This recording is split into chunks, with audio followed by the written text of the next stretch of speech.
Il existe des moments dans la vie où tout semble s'aligner d'une manière presque surnaturelle. Des personnes apparaissent sur notre chemin emportant une sensation de familiarité inexplicable, comme si nous étions déjà reliés sur un autre plan. Lorsque cela arrive, beaucoup se demandent « Est-ce Dieu qui a placé cette personne dans ma vie ?» L'idée d'une rencontre prédestinée suscite à la fois fascination et crainte, car il ne s'agit pas seulement de sentiments, mais de forces archétypiques qui façonnent notre voyage intérieur. Dans cette vidéo, nous allons plonger dans la perspective profonde de la psychologie de Carl Jung pour comprendre les signes qui indiquent un lien transcendant, le hasard. Il ne s'agit pas de prédictions magiques, mais d'un appel à la conscience. Reconnaître les symboles, écouter l'intuition et décoder ce que l'inconscient collectif cherche à nous révéler. Si vous croyez que les véritables connexions ne se produisent pas par hasard, laissez un commentaire ci-dessous. Je fais confiance aux signes du destin. Profitez-en pour mettre un like, vous abonner à la chaîne et soutenir dans les commentaires. Cela renforce cet espace de conscience et nous permet de continuer à partager des contenus comme celui-ci. Pour comprendre les signes d'une rencontre qui semble avoir été choisie par quelque chose de plus grand, il est essentiel de regarder à travers la lentille de la psychologie analytique de Carl Gustav Jung. Jung croyait que notre réalité est traversée par des forces inconscientes qui s'expriment par des symboles, des synchronicités et des archétypes. Quand deux personnes se rencontrent de façon significative, cet événement peut représenter bien plus qu'une simple affinité. Il peut marquer l'activation d'un processus psychique profond. L'idée que Dieu a choisi quelqu'un pour vous peut être interprétée comme une manifestation de l'individuation, le processus par lequel on devient véritablement soi-même. Les rencontres significatives sont souvent des catalyseurs de ce processus. L'autre peut incarner des aspects de notre psyché que nous devons reconnaître, travailler et intégrer. Dans ce sens, il peut activer à la fois l'ombre, tout ce que nous refoulons, et l'anima ou l'animus, ces figures intérieures qui représentent le principe féminin chez l'homme et le masculin chez la femme. Un autre concept fondamental ici est celui de la projection. Au début d'une relation intense, nous projetons inconsciemment des parties de nous sur l'autre, le voyant comme parfait ou envoyé par Dieu. À partir du moment où nous prenons conscience de ces projections, nous commençons à voir l'autre tel qu'il est réellement. Et c'est précisément là que commence l'amour mature. Enfin, lorsqu'on parle de rencontres qui semblent orchestrées par une force divine, la synchronicité est un élément essentiel. Jung a défini la synchronicité comme la coïncidence significative entre un état psychique interne et un événement externe. Si des signes semblent surgir trop rapidement, il ne s'agit pas de précipitation, mais bien de synchronicité. Il existe des rencontres qui n'ont pas besoin de beaucoup de mots pour révéler leur importance. La connexion est immédiate. Les regards se croisent naturellement, et avant même que l'histoire ne commence, quelque chose en nous sait déjà. Cette personne jouera un rôle important dans notre parcours. Carl Jung appelait ce type d'expérience synchronicité, un principe qui décrit des coïncidences significatives, qui ne s'expliquent pas seulement par la causalité, mais qui portent un sens profond. Quand nous parlons de quelqu'un qui semble avoir été choisi par Dieu, le premier signe est généralement celui-ci, une suite d'événements symboliques qui soulignent l'importance de cette rencontre.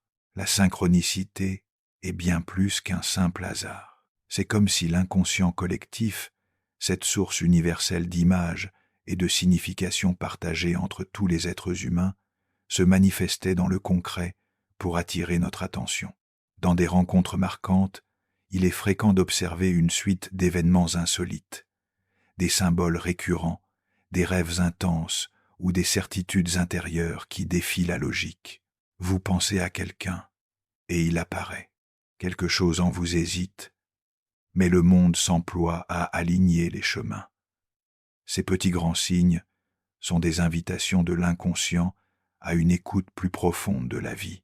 Dans la vision jungienne, ces rencontres synchroniques surviennent généralement lorsque le soi, le centre organisateur de la psyché, nous pousse vers la totalité.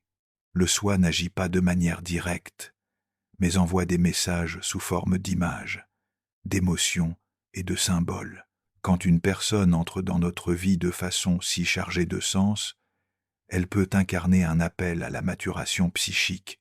La relation dans ce cas n'apparaît pas seulement pour combler des besoins affectifs, mais pour nous confronter au mystère de la transformation intérieure. Le sentiment que c'était écrit est donc légitime dans cette perspective symbolique. Mais il faut souligner un point crucial. Tout événement synchronique ne signifie pas permanence. Souvent, ce qui arrive avec intensité repart avec la même vitesse. Cela n'invalide pas l'expérience, mais révèle son but, provoquer un mouvement intérieur. La synchronicité n'assure pas des fins heureuses au sens romantique, mais elle accomplit sa mission en nous mettant face à ce qui dormait en nous. Il arrive aussi que deux personnes partagent des rêves semblables avant même de se rencontrer, ou que des événements apparemment sans lien, comme entendre sans cesse le même nom ou sentir une présence avant même de connaître quelqu'un, préparent le terrain symbolique à l'arrivée de la rencontre. Ces phénomènes, si difficiles à expliquer, sont compris par la psychologie analytique comme des manifestations de l'inconscient collectif où tout est relié par un ordre plus profond. Dans les contextes spirituels, ces coïncidences sont interprétées comme des signes divins, et en un sens, Jung ne les niait pas. Mais il traduisait cette divinité en termes symboliques.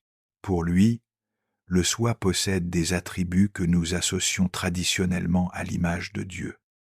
Sagesse, guidance, totalité. Ainsi, quand nous sentons que Dieu a uni deux personnes, nous pouvons comprendre cela comme le soi opérant à travers la synchronicité pour conduire un processus de développement psychique. Le défi est d'être conscient. L'inconscient se communique à celui qui veut bien écouter. Si nous ignorons les signes, les rêves, les intuitions, nous pouvons perdre des occasions précieuses d'apprentissage et de croissance. Mais si nous accueillons ces événements avec respect et attention, même sans tout comprendre rationnellement, nous nous mettons en résonance avec l'intelligence symbolique de la vie. Reconnaître une rencontre marquée par la synchronicité, c'est ouvrir un espace à quelque chose de plus grand que la logique. C'est comprendre qu'il existe des moments où le temps psychologique et le temps du monde convergent pour offrir une expérience transformatrice. Et si nous sommes attentifs, nous pouvons voir qu'il ne s'agit pas de chance, mais de signification. Lorsque nous rencontrons quelqu'un qui nous impacte profondément dès le départ, il est courant de sentir que cette personne possède quelque chose de spécial, presque comme une lumière ou une présence qui nous hypnotise. Ce genre d'expérience aussi puissante qu'énigmatique est souvent alimenté par le mécanisme de la projection. Dans la psychologie jungienne, la projection est le phénomène par lequel nous attribuons à l'autre des caractéristiques, des désirs, des qualités ou des ombres qui nous appartiennent, mais que nous n'avons pas encore reconnues consciemment. Au début d'une relation, surtout lorsqu'on ressent que cette rencontre n'est pas due au hasard, la projection agite avec force. Nous projetons sur l'autre non seulement nos idéaux d'amour, mais aussi des images archétypiques profondes, comme celle du héros, de l'âme sœur, de la mère protectrice ou du père sécurisant. La personne qui se tient devant nous, de chair et d'os, commence à porter un poids symbolique dont elle n'a même pas conscience. Et c'est là que se trouve le danger. Nous confondons l'image projetée avec la réalité de l'autre, créant des attentes impossibles à maintenir avec le temps. Cette idéalisation est une forme d'enchantement. Il y a quelque chose de presque magique dans le fait de regarder quelqu'un et de sentir qu'il est la réponse à toutes nos questions, le reflet exact de ce que nous avons toujours cherché. Et en vérité, il l'est, mais seulement sur le plan intérieur. La personne symbolise une part de nous, un fragment refoulé, oublié ou rêvé. C'est pourquoi le sentiment de reconnaissance est si profond. Nous ne rencontrons pas seulement l'autre, nous retrouvons une partie de nous-mêmes à travers lui. Cependant, vient un moment où l'image projetée commence à se fissurer. L'enchantement laisse place à la réalité, et l'autre montre ses limites, ses failles, son humanité. Cette étape s'accompagne souvent de déception, de frustration ou de conflit. Mais c'est précisément là que la relation peut devenir véritable. Quand nous cessons d'aimer la projection pour voir l'être réel en face de nous, nous entrons dans une dimension plus profonde et plus mature de la connexion. Dans l'expérience des rencontres qui paraissent guidées par le divin, la projection joue un rôle fondamental. Elle agit comme un aimant qui rapproche deux personnes afin que le processus d'individuation, le développement du vrai soi, puisse commencer. La personne que nous choisissons ou qui nous est envoyée sert de miroir, activant des parties endormies de notre psyché. Mais, pour que cette relation soit constructive, il faut reconnaître que l'autre n'est pas notre idéal, ni notre sauveur, mais un être autonome, avec son propre chemin, ses complexités et son inconscient. Jung disait, « La rencontre de deux personnalités est comme le contact de deux substances chimiques. S'il y a une réaction, toutes deux se transforment. Cette transformation n'est possible que si nous retirons nos projections pour laisser le lien se développer sur la réalité et non sur l'illusion. C'est l'une des épreuves les plus exigeantes de l'amour conscient. Abandonner l'idéal pour accueillir le réel, en sachant que le réel peut lui aussi être profondément beau, même imparfait. Le retrait de la projection ne signifie pas la fin de l'enchantement, mais plutôt le début d'un émerveillement plus solide, plus lucide et plus respectueux.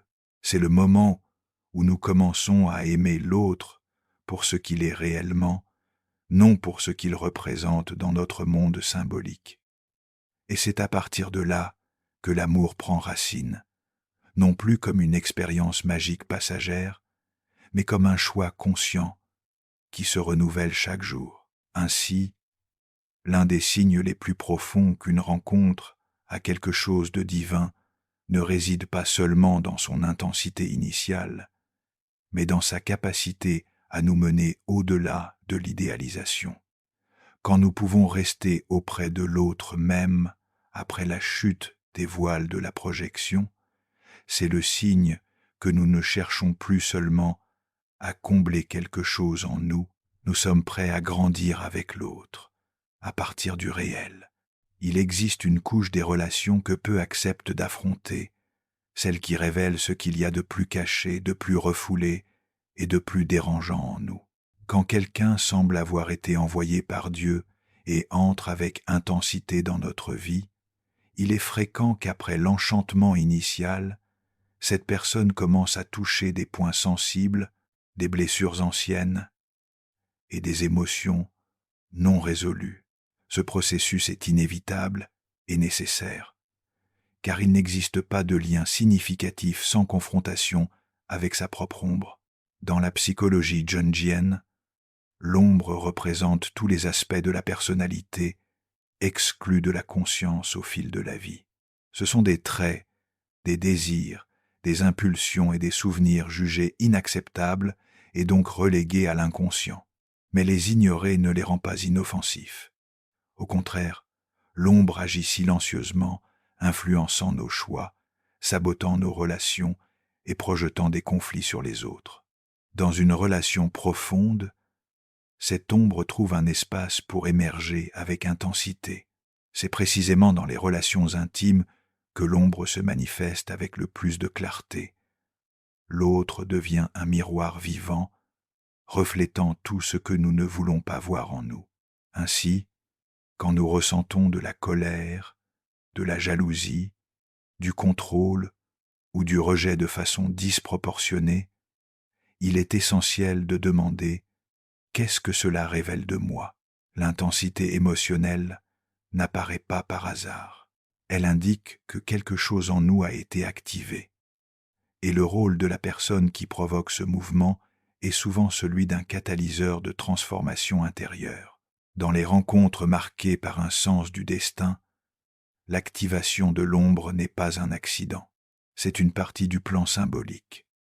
La présence de l'autre agit comme un portail qui nous permet d'accéder à des contenus inconscients et d'entamer ainsi un processus de guérison et d'intégration. Jung considérait ce processus comme une étape de l'individuation. Affronter l'ombre, accepter ses messages et la réintégrer à la conscience est indispensable pour devenir entier. Il est important de préciser que l'apparition de l'ombre dans une relation ne signifie pas qu'elle est mauvaise ou condamnée à l'échec. Au contraire, c'est justement lorsque nous nous sentons défiés que le lien gagne en profondeur et peut devenir authentique. Mais cela exige de la maturité émotionnelle et la volonté de se tourner vers soi-même. Si nous accusons l'autre de tout ce que nous ressentons, nous perdons l'opportunité de mieux nous connaître. Mais si nous utilisons la relation comme un miroir de croissance, nous pouvons transformer les conflits en sagesse. L'activation de l'ombre est également liée à la chute des idéalisations. La personne qui semblait parfaite commence à nous irriter, nous confronter, nous frustrer. Sans le vouloir, elle nous montre tout ce que nous n'avons pas encore guéri. Et c'est souvent à ce moment que beaucoup renoncent, croyant que l'amour s'est éteint. Mais en réalité, c'est là que l'amour commence à être mis à l'épreuve et peut être purifié. L'ombre ne détruit pas la relation. Elle révèle ce qui doit être travaillé pour que le lien devienne réel. Pour que ce parcours soit fécond, il faut développer ce que Jung appelait la fonction transcendante, la capacité à maintenir le dialogue entre les opposés en nous, au lieu de nier ou de projeter l'ombre sur l'autre. Nous apprenons à l'écouter, à comprendre ses origines et à intégrer ses vérités. Cette fonction n'émerge pas spontanément. Elle se cultive par la connaissance de soi, la réflexion et souvent la douleur. Les relations qui touchent l'âme ne sont pas faciles. Elles n'existent pas pour flatter l'ego, mais pour le déconstruire. Elles nous invitent à voir nos masques, à remettre en question nos certitudes et à affronter nos contradictions. C'est pourquoi, lorsque quelqu'un nous confronte profondément, il est probable qu'il ne soit pas un ennemi, mais un miroir de ce que nous devons encore illuminer en nous. Ainsi, la présence de l'autre devient un instrument de révélation, et cette révélation, même inconfortable, peut être le plus grand des cadeaux, la possibilité de devenir plus conscient, plus entier et plus authentique. Aimer l'autre cesse alors d'être une fuite de soi-même et devient un chemin vers la rencontre avec ce que nous sommes en essence. En chacun de nous habite une contrepartie intérieure. Chez l'homme, l'anima, son aspect féminin inconscient. Chez la femme, l'animus, son aspect masculin inconscient. Ces archétypes, tels que décrits par Carl Jung, ne sont pas de simples métaphores, mais des structures vivantes agissant dans la psyché. Quand nous rencontrons quelqu'un qui semble avoir été choisi par Dieu, il s'agit souvent de l'activation de ses principes intérieurs. L'autre incarne ce qui est caché en nous, révélant la route vers la totalité. L'anima et l'animus sont responsables de nos désirs les plus profonds de connexion. Ce sont eux qui façonnent nos idéalisations amoureuses, nos fantasmes de complétude, nos quêtes inconscientes de ce qui nous manque. Et c'est pourquoi, quand nous rencontrons quelqu'un qui résonne fortement avec ces archétypes, nous avons l'impression de retrouver une présence familière, presque mystique. Cette sensation de « je connais déjà cette personne » est le reflet de la projection de l'anima ou de l'animus sur l'autre. Chez l'homme, l'anima se manifeste comme sensibilité, intuition, créativité, émotion, accueil. C'est à travers elle qu'il se relie à son monde intérieur et au mystère de l'âme. Quand il projette son anima sur une femme, il voit en elle toutes ses qualités, parfois idéalisées, et se sent irrésistiblement attiré. Mais cette attraction n'est pas seulement physique ou émotionnelle, elle est symbolique. La femme représente, à ce moment, une porte d'accès à sa propre profondeur émotionnelle. Chez la femme, l'animus se manifeste comme raison, fermeté, direction, initiative et pensée structurée. Lorsqu'elle projette l'animus sur un homme, celui-ci devient à ses yeux un guide, un maître, un refuge. Cette projection éveille en elle le désir d'intégrer ses qualités, non seulement dans la relation, mais dans sa personnalité. Ainsi, la rencontre avec cet autre a le potentiel de libérer des forces intérieures restées endormies. Il est fondamental de comprendre que l'anima et l'animus n'ont rien à voir avec les rôles de genre ou les stéréotypes sociaux. Ils sont les symboles du féminin et du masculin psychique, des énergies complémentaires existant en chaque personne, indépendamment du sexe ou de l'identité. Et le processus d'individuation, le chemin vers la totalité intérieure, exige que ces deux pôles soient reconnus et intégrés en équilibre. Quand quelqu'un entre dans notre vie et active ce principe complémentaire, nous sentons qu'une partie de nous se complète. Mais cela ne veut pas dire que l'autre vient nous remplir, mais plutôt nous montrer ce qui manque à notre développement. L'erreur la plus courante est de rester figé dans l'idéalisation de la projection. Continuer à voir l'autre comme une moitié d'orange, comme une solution magique à nos vides intérieurs. Mais en réalité, il n'est qu'un reflet de ce que nous devons encore développer. Le véritable cadeau de ce type de rencontre est l'éveil intérieur. L'homme séduit par l'anima projeté doit apprendre à s'ouvrir émotionnellement, à écouter son intuition, à accueillir sa vulnérabilité. La femme, qui tombe amoureuse de l'animus projeté, doit apprendre à s'affirmer, à structurer ses idées, à affirmer son identité avec fermeté. La relation devient alors une école d'intégration où chacun est invité à devenir plus entier à travers le reflet symbolique de l'autre. Lorsque le processus de projection se dissout, et cela arrive inévitablement, deux chemins sont possibles. Si les deux acceptent de grandir, la relation s'approfondit, car elle se fonde désormais sur la réalité et non plus sur les images archétypiques. Mais si l'un ou les deux s'accrochent à l'illusion, le lien s'affaiblit car il s'éloigne du but de l'individuation. Les relations réellement significatives ne sont pas celles qui nourrissent nos fantasmes, mais celles qui nous enseignent à intégrer ce qui nous manque. La rencontre avec l'anima ou l'animus est toujours un appel spirituel, même si elle prend la forme d'un amour terrestre. C'est l'âme qui demande l'équilibre, l'inconscient qui offre une clé vers la totalité. Et c'est pourquoi nous ne devons pas craindre ce type de connexion intense. Nous devons seulement être conscients que le véritable travail commence après l'enchantement, lorsque nous comprenons que l'autre est avant tout un miroir de notre potentiel oublié. En reconnaissant et en intégrant ces aspects intérieurs éveillés par l'autre, nous cessons de chercher la complétude à l'extérieur et commençons à construire en nous l'union sacrée entre le féminin et le masculin. C'est à ce stade que l'amour cesse d'être une quête de salut et se transforme en un chemin d'expansion de la conscience. Certaines rencontres semblent inscrites entre les lignes du destin, non par hasard. Elles arrivent avec la force de la synchronicité, nous traversent avec l'intensité des projections et révèlent en silence les parties de nous qui doivent encore être vues. Quand nous sentons qu'une force supérieure a placé quelqu'un sur notre route, nous ne faisons pas seulement face à une relation, nous faisons face à un miroir de l'âme. La psychologie John Gene nous enseigne que ces connexions n'existent pas pour nous compléter, mais pour nous transformer, que ce soit par l'éveil de l'ombre ou par l'activation de l'anima ou de l'animus. L'amour, qui semble guidé par le divin, exige conscience, courage et ouverture à l'inconnu. Il nous pousse vers l'individuation, nous invitant à intégrer tout ce que nous avons nié en nous-mêmes.